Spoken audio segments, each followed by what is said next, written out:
الحمد للہ وکفا وسلام علی عبادہ الذین اصطفیٰ خصوصاً علی سید الانبیاء علیہ التحیۃ والثناء اما بعد فاعوذ باللہ من الشیطان الرجیم بسم اللہ الرحمن الرحیم ما ننسخ من آیت او ننسها نأتی بخیر منها او مثلها الم تعلم ان اللہ علی کل شیء قدیر صدق اللہ مولانا العظیم و صدق رسولہ النبی الکریم الامین۔ سورہ بقرہ کی 106 نمبر آیت مبارکہ آپ نے سماعت فرمائی۔ اللہ رب العالمین فرماتا ہے جب کوئی آیت ہم منسوخ فرمائیں یا بلا دیں تو اس سے بہتر یا اس جیسی لے آئیں گے، کیا تجھے خبر نہیں کہ اللہ سب کچھ کر سکتا ہے؟ اس آیت مبارکہ کے متعلق احکام شرعیہ کو جاننے سے پہلے اس کے توجہ طلب الفاظ ملاحظہ فرمائیں۔ سب سے پہلے ارشاد ہے ننسخ۔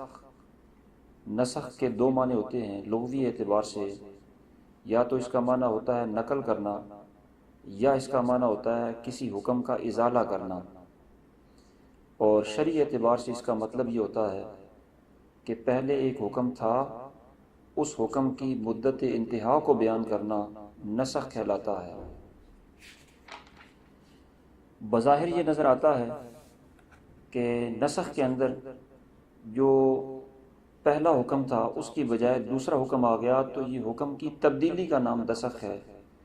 یہ ظاہراً اگرچہ اس طرح نظر آتا ہے، لیکن حقیقت یہ ہے کہ پہلے جو حکم تھا وہ ایک خاص مدت تک کے لیے تھا، ایک خاص وقت تک کے لیے تھا۔ اس کا جب وقت پورا ہو گیا تو اس کی مدت انتہا کو بیان کرنا یہ نسخ ہوتا ہے۔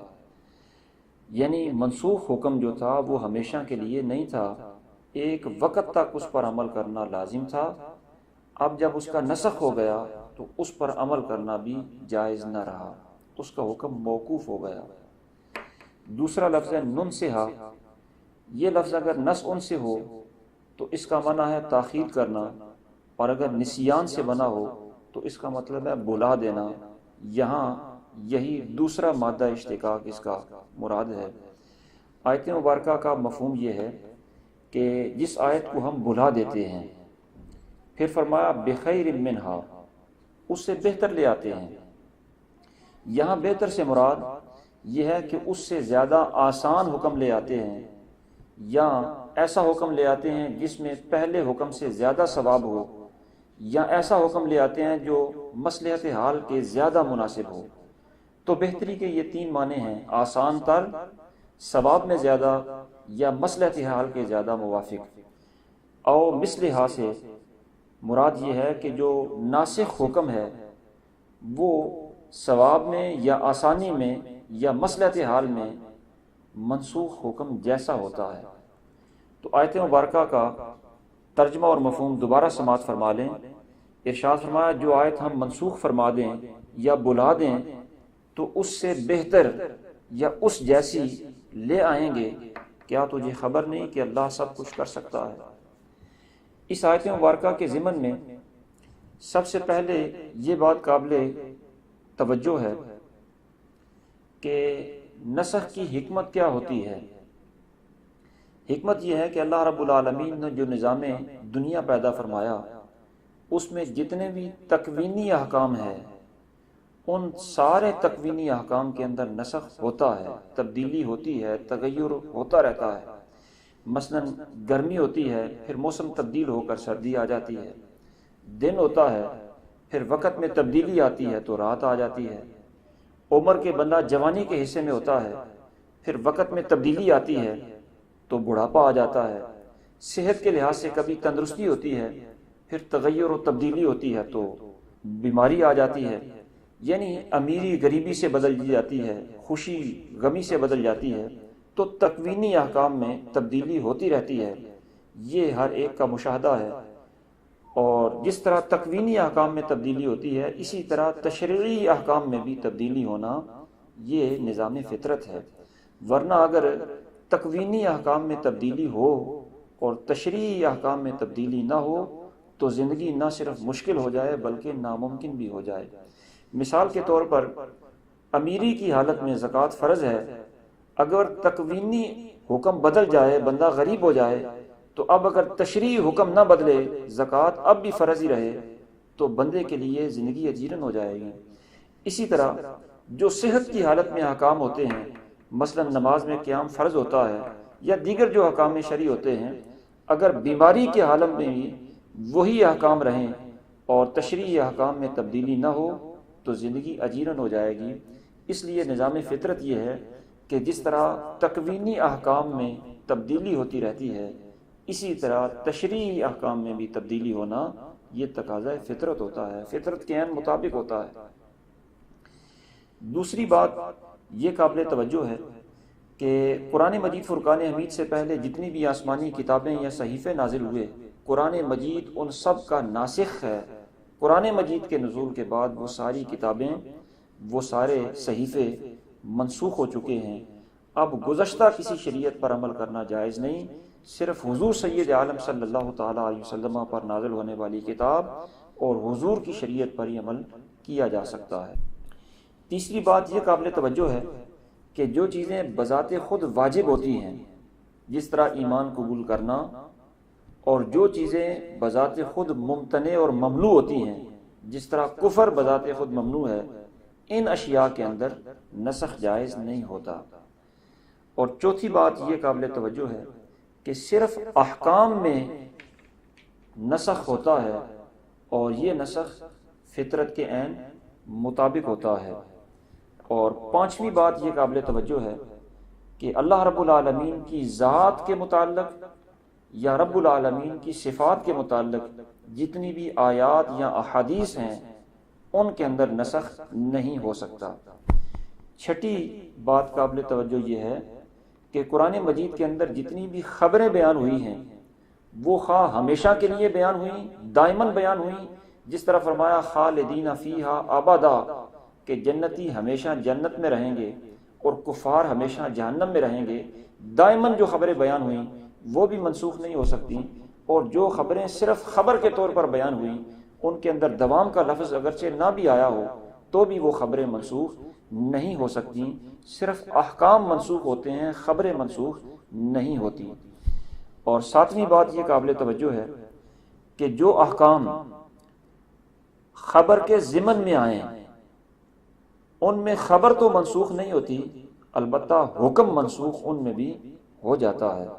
جس طرح سورہ بقرہ کی آیت نمبر 284 میں ارشاد فرمایا للہ ما فی السماوات و ما فی الارض وَإِن تُبْدُوا مَا فِي أَنفُسِكُمْ أَوْ تُخْفُوهُ يُحَاسِبْكُم بِهِ اللَّهُ فَيَغْفِرُ لِمَن يَشَاءُ وَيُعَذِّبُ مَن يَشَاءُ وَاللَّهُ عَلَى كُلِّ شَيْءٍ قدیر۔ اس میں بظاہر یہ خبر دی جا رہی ہے کہ اللہ جس کو چاہے بخشے، جس کو چاہے نہ بخشے، لیکن اس کے ضمن کے اندر یہ بیان ہوا کہ جو تم چھپاؤ اللہ رب العالمین اس کا بھی تم سے حساب لے گا، اور جو تم ظاہر کرو اس کا بھی حساب لے گا۔ تو اس کا مفہوم یہ بنتا ہے کہ ہم جو بولتے ہیں اس کا بھی حساب ہوگا، اور جو دل میں خیالات آتے ہیں ان پر بھی مواخذہ اور حساب ہوگا۔ یہ اس کے اندر حکم بیان کیا گیا، لیکن اب یہ حکم منسوخ ہو چکا ہے، اور اس کی ناسخ قرآن مجید فرقان حمید کے اندر یہ سورہ بقرہ کی آیت نمبر 286 ہے۔ اللہ رب العالمین فرماتا ہے لا یکلف اللہ نفسا الا وسعها لہا ما کسبت وعلیہا ما اکتسبت الی آخر الآیہ، کہ اللہ رب العالمین کسی جان پر اس کی طاقت سے زیادہ بوجھ نہیں ڈالتا۔ تو جو بندے کے دل میں خیالات آتے ہیں اور جو تصورات ذہن میں ابھرتے ہیں ان پر بندے کی گرفت نہیں ہوتی۔ تو جب یہ فرمایا کہ تمہاری طاقت سے زیادہ تم پر بوجھ نہیں ڈالا جائے گا، تو اس کا مطلب ہے اب ان خیالات پر مواخذہ نہیں ہوگا۔ وہ پہلے جو حکم تھا کہ ان پر مواخذہ ہوگا، وہ حکم اب منسوخ ہو چکا ہے۔ اسی طرح قرآن مجید فرقان حمید میں بعض آیات کو اگر منسوخ نہ مانا جائے تو آیات قرآنیہ کے اندر تعارض اور تضاد لازم آئے گا، حالانکہ قرآن مجید تعارض اور تضاد سے پاک ہے۔ اسی طرح بعض احادیث کو بھی منسوخ نہ مانا جائے تو احادیث میں بھی تعارض اور تضاد لازم آئے گا، حالانکہ سرکار کے سارے فرامین بھی تعارض اور تضاد سے پاک ہیں، مبرہ ہیں۔ لہذا قرآن کی بعض آیات میں اور بعض احادیث میں نسخ کو ماننا یہ ہمارے لیے لازم ہوتا ہے، اور بعض احادیث طیبہ کے اندر تو خود ناسخ اور منسوخ دونوں کو سرکار نے ایک فرمان میں جمع بھی فرما دیا ہے۔ مثلا حضور نے ایک موقع پر ارشاد فرمایا، کنت نہیتکم عن زیارت القبور فزور القبور، کہ میں نے تمہیں قبروں کی زیارت کرنے سے منع کیا تھا، اب زیارت قبور کر لیا کرو۔ یعنی جو ممانت ہے کہ زیارت قبور نہ کیا کرو، اس کا بھی بیان فرما دیا اور اس کے نسخ کا بھی بیان فرما دیا کہ اب تمہیں اجازت ہے زیارت قبور کر لیا کرو۔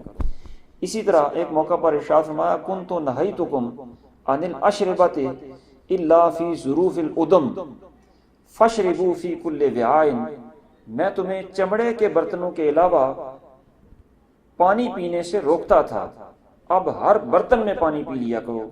یعنی ایک وقت تھا کہ صرف چمڑے کے برتن میں پانی پینے کی اجازت دی گئی، باقی برتنوں کو استعمال کرنے سے بھی منع کر دیا گیا، لیکن اب وہ حکم ممانت والا منسوخ ہو گیا۔ اب خود ارشاد فرما دیا کہ جن برتنوں میں چاہو تم پانی پی لیا کرو۔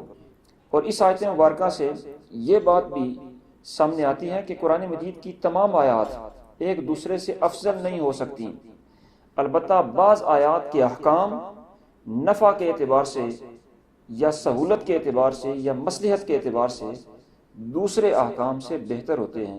دعا ہے اللہ رب العالمین ان احکام شرعیہ پر عمل کرنے کی توفیق عطا فرمائے۔ وما توفیقی الا باللہ۔